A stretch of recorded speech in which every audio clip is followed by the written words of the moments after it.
জামালপুরে এজাহারভুক্ত আসামি গ্রেপ্তারের পর ছেড়ে দেওয়া ও মিথ্যা মামলার হয়রানির শিকারের প্রতিবাদে মানববন্ধন। জামালপুর থেকে প্রতিনিধির ডেস্ক রিপোর্টে বিস্তারিত। জামালপুর সদর থানার এসআই রিজন কুমার চন্দ্র এজাহারভুক্ত আসামি গ্রেপ্তারের পরে ছেড়ে দেওয়া ও মিথ্যা মামলায় হয়রানি করার প্রতিবাদে মানববন্ধন অনুষ্ঠিত হয়েছে। আজ রবিবার দুপুরে শহরের দয়াময়ী চত্বরে ভুক্তভোগী পরিবারের আয়োজনে এই মানববন্ধন অনুষ্ঠিত হয়। মানববন্ধনে রেদওয়ানের মা রত্না বেগম বলেন,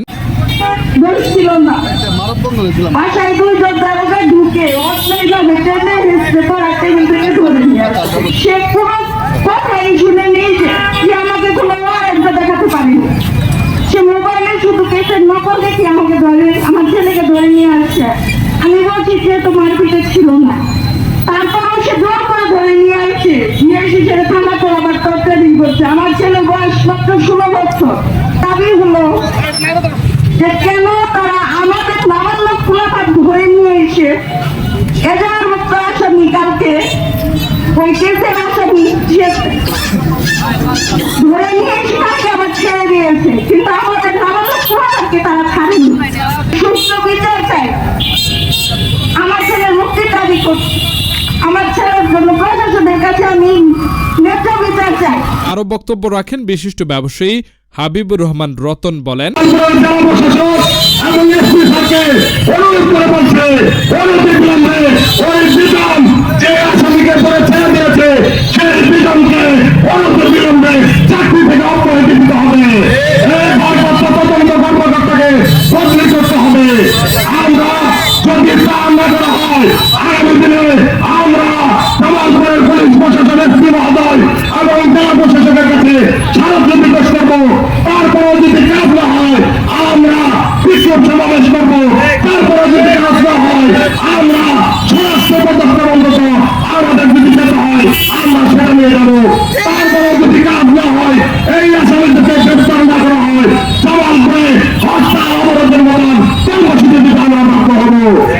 দাবি জামালপুর সদর গেট পার্ট সংলগ্ন স্টেশন বাজারের সামনে হামদার্দ আয়ুর্বেদিক অফিস থেকে মোহাম্মদ জহিরুল ইসলামকে গ্রেপ্তার করেছিলেন।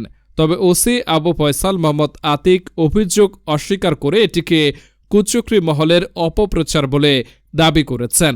এ সম্পর্কে জানতে চাইলে জামালপুর সদর থানার ভারপ্রাপ্ত কর্মকর্তা আবু ফয়সাল মোহাম্মদ আতিক বলেন, এজাহারভুক্ত আসামিকে যে ছাড়া যাবে না এটা আইনে নেই, তদন্ত প্রক্রিয়া চলমান আছে। সে আসামি হলে তাকে পুনরায় গ্রেপ্তার করা হবে। MH রিয়াদ, প্রভাতী টেলিভিশন, জামালপুর।